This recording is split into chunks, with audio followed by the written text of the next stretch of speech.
रीता अपने हाथ में एक छोटा सा बैग लिए हुए प्लेटफॉर्म की तरफ दौड़ रही थी। जैसे जैसे उसे ट्रेन का हॉर्न सुनाई देता वो प्लेटफॉर्म की तरफ तेजी से चलती, लेकिन वहां भीड़ अधिक थी, इसलिए वो कई बार लोगों से टकरा भी गई।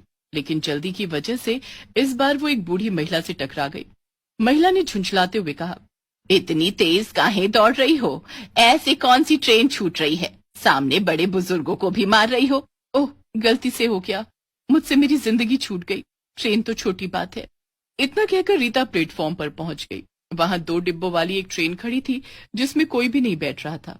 रीता ने चारों तरफ देखा कि लोग किसी अन्य ट्रेन का इंतजार कर रहे हैं और इसमें नहीं बैठ रहे हैं। इसमें कोई आ क्यों नहीं रहा है? कोई बात नहीं, मुझे जाना है, मैं बैठ जाती हूँ। तभी ट्रेन हॉर्न देने लगी। रीता ट्रेन के अंदर चली गई। बाहर से एक महिला ने आवाज लगाई, आपको इस ट्रेन में नहीं जाना चाहिए। आपने देखा नहीं कि इसमें कोई नहीं जा रहा? मुझे भेड़ चाल का हिस्सा नहीं बनना है। वैसे इसमें ना जाने के कुछ कारण है क्या? जिस ट्रेन में तुम बैठी हो ये तुम्हें कहीं नहीं पहुंचाएगी, बल्कि मौत से भी मिलवा सकती है, इसलिए थोड़ा संभल कर चलना। वैसे जिंदगी भी तो मौत से ही मिलवाती है, इसलिए आजकल मुझे किसी से डर नहीं। अजीब पागल है। ट्रेन चलने लगी। रीता को भी अब डर लगने लगा था। यहाँ बहुत अजीब माहौल है, मुझे यहाँ नहीं आना चाहिए था। तभी वहां बहुत घना जंगल आया। जंगल में बहुत तेज तूफान आया हुआ था। ट्रेन वहीं रुक गई। रीता ने चारों तरफ देखा, लेकिन उसे कुछ भी दिखाई नहीं दिया। डर की वजह से रीता ट्रेन से नीचे उतर गई। ट्रेन चली गई। अब रीता तूफान में उस जंगल में अकेले खड़ी थी। अरे नहीं, ट्रेन तो चली गई, मुझे यहाँ नहीं उतरना चाहिए था। रीता ने दौड़कर ट्रेन को पकड़ने की कोशिश की, लेकिन ट्रेन ने अपनी रफ्तार पकड़ ली। वो बेचारी थक कर नीचे बैठ गई। तभी बहुत तेज बारिश शुरू हो गई। तभी रीता की नजर एक गुफा के दरवाजे पर पड़ी। वो बारिश और जंगली जानवरों से बचने के लिए गुफा के दरवाजे की तरफ गई। मुझे नहीं पता कि इस गुफा में जाना कितना सुरक्षित है, लेकिन बाहर रहकर भी खतरा ही है। वो गुफा के अंदर चली गई। उसे चारों तरफ से डरावनी आवाजें आने लगी। अजीब अजीब से डरावनी पक्षी उसके चारों तरफ मंडराने लगे। वो गुफा के बाहर निकलने के लिए पीछे मुड़ी, लेकिन उसकी बहुत तेज चीख निकल गई, क्योंकि सामने एक महिला खड़ी थी जिसके लंबे दांत बाहर निकले हुए थे।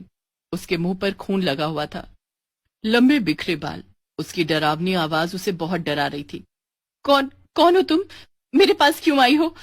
मुझे जाने दो। यहां से जाना? तुम यहां से कभी नहीं जा पाओगी। मेरे रास्ते से हटो, हटो और मुझे जाने दो। नहीं, अब तुम कहीं नहीं जा सकती हो। जो यहाँ एक बार आ गया, मैं उसका खून पी जाती हूँ। यहाँ से कोई वापस नहीं जा सकता। मुझे जाने दो, मुझे जाने दो। मैंने तुम्हारा कुछ नहीं बिगाड़ा है, मुझे जाना है। मेरे छोटे छोटे बच्चे हैं। चुड़ैल ने रीता का गला पकड़ा और उसे हवा में उछाल दिया। रीता मदद की गुहार लगाती रही, लेकिन उसे वहां कोई बचाने नहीं आया। रीता तेज तेज चीख रही थी। चुड़ैल ने रीता को जमीन पर पटक दिया, जिसके बाद रीता तेजी से भाग रही थी।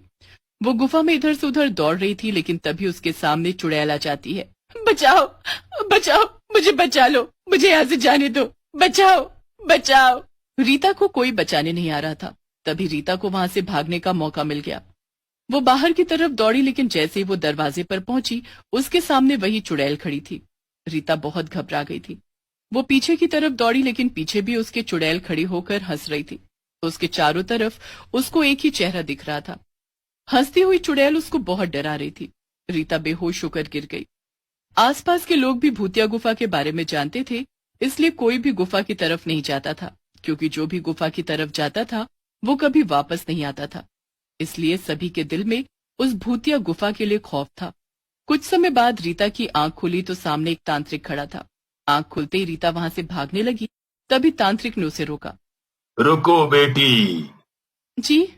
तुम मुझसे डरो मत। मैं तुम्हारी मदद के लिए यहाँ आया हूँ। मुझे यहाँ से बाहर निकाल दो, मैं यहाँ से बाहर जाना चाहती हूँ, मुझे बाहर जाना है। ये भूतिया गुफा है, इससे बाहर निकलना मुश्किल है, लेकिन असंभव नहीं है। मैं आपके आगे हाथ जोड़ती हूँ, मुझे इस भूतिया गुफा से बाहर निकाल दीजिए। तांत्रिक ने रीता को शांत किया और अपने मंत्रों का उच्चारण किया, जिसके बाद पूरी गुफा में भूत और चुड़ैल आ गए। तांत्रिक ने वहां बहुत सारी बोतलें रखी और सभी को उस बोतल के अंदर कैद कर लिया। अब गुफा भूतिया गुफा नहीं थी। सभी? हाँ, मैंने सभी को कैद कर लिया है। आपने उस दिन से सभी को कैद क्यों नहीं किया था? ये भूतिया गुफा बहुत खतरनाक थी, इसीलिए उस दिन से मैं इस सब की तैयारी कर रहा था। मैंने इस गुफा को भूतों से मुक्त करने के लिए सिद्धि की, पर आज मैंने इसे मुक्त कर दिया है। अब सभी लोग निडर रह सकते हैं। मैं इस गुफा के बारे में जानना चाहती हूँ। बहुत समय पहले की बात है। शहर से 10 लोग गांव में रिसर्च करने आए थे। वो दिखने में गांव वालों से अलग थे। गांव के लोगों ने शहर नहीं देखा था, इसलिए वहां के लोगों के बारे में, उनके रहन सहन के बारे में कुछ जानते नहीं थे। जिसके बाद गांव के लोगों ने 10 लोगों के समूह को परेशान करना शुरू कर दिया। उन्हें गांव में रहने नहीं दिया गया, इसलिए वो इस गुफा में रहने लगे। लेकिन एक दिन जब वो लोग अपना भोजन बना रहे थे, तभी कुछ गांव वाले उनके पास आए। हे, तुम लोग जल्दी से जल्दी इस गांव को खाली कर दो, वरना तुम्हारे लिए अच्छा नहीं होगा। हम यहाँ सिर्फ बस बहुत हो गया, अब तुमको यहाँ से जाना होगा। हमें तुम लोगों पर शक है। अगर तुम यहाँ से नहीं गए तो तुमको कुछ भी सहना पड़ सकता है, इसीलिए आखिरी चेतावनी को समझ जाओ। हाँ, हमारा विश्वास कीजिए, हम गलत लोग नहीं हैं। देखो, हमें अपने गांव के लोगों की बहुत चिंता है। तुम यहाँ जरूर कुछ नुकसान पहुँचाने आए हो। दोनों पक्ष आपस में बात कर रहे थे कि तभी गांव के एक व्यक्ति ने भोजन में जहर मिला दिया और फिर सभी लोग चले गए। जिसके बाद पूरे समूह ने भोजन किया। उसमें जहर की वजह से सभी लोगों की मौत हो गई। सभी लोग तड़प तड़प कर मर गए। गांव के लोगों ने उनकी मौत पर जश्न मनाया, जिसके बाद रिसर्च करने आए सभी लोग भूत बन गए और लोगों को परेशान करने लगे। बस इस गुफा की इतनी सी कहानी है। लेकिन यहाँ पर इतने सारे भूत कैसे आ गए और ये गुफा भूतिया कैसे बन गई?